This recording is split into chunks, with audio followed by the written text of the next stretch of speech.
Que Dieu vous bénisse. Nous bénissons le Seigneur pour cette opportunité de partager sa parole que nous allons trouver dans le livre de Matthieu, le chapitre 9, et le deuxième verset qui dit « Voici, on lui amena un paralytique couché sur un lit. Jésus, voyant leur foi, dit au paralytique, « Prends courage, mon enfant, tes péchés sont pardonnés. » Prends courage, mon enfant, tes péchés sont pardonnés.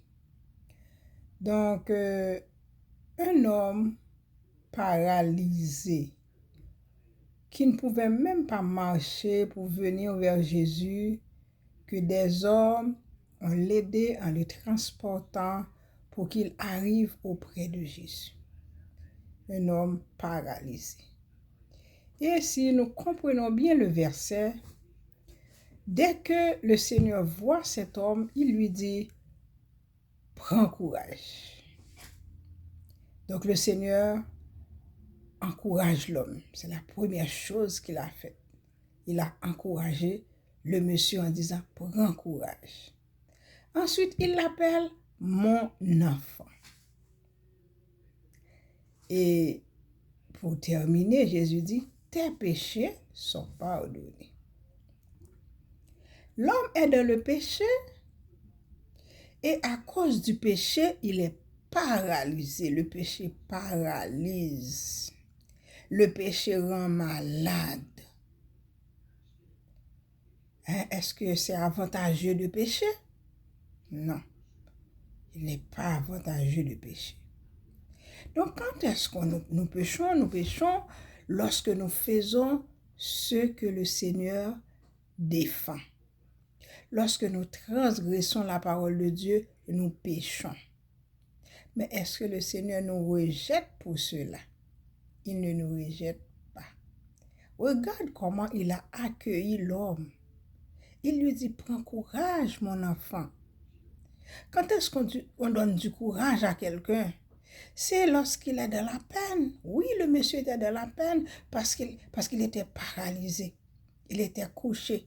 Il ne pouvait même pas marcher. Mais aujourd'hui, on pourrait dire, c'est sa faute. Je n'ai rien à voir avec ça. Mais non, le Seigneur n'a pas dit ça. Quelqu'un d'autre pourrait le rejeter, mais Jésus l'appelle mon enfant. Regarde comment le Seigneur aime le pécheur. Et le Seigneur va poser une action. Il va pardonner les péchés de cet homme. Donc, ceux qui étaient avec Jésus, qui l'entendaient dire « tes péchés sont pardonnés », donc ces personnes-là couraient après Jésus pour dire « il blasphème ». Est-ce que l'homme est capable de pardonner les péchés de l'homme? Donc le Seigneur va dire quelque chose d'autre. Il dit, pour que vous sachiez que le Fils de l'homme a le pouvoir de pardonner les péchés sur la terre, il dit à l'homme, prends ton lit et va dans ta maison. À l'instant même, l'homme prend son lit et retourne dans sa maison. Donc la première chose que nous pouvons voir, c'est que le péché rend malade. Le péché paralyse. C'est quelque chose qu'il faut éviter.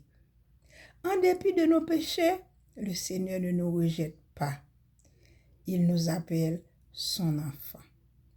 Et qu'est-ce qu'il est prêt à faire? Il est prêt à pardonner nos péchés et nous rend libres de la maladie, libres des problèmes, libres de la mort.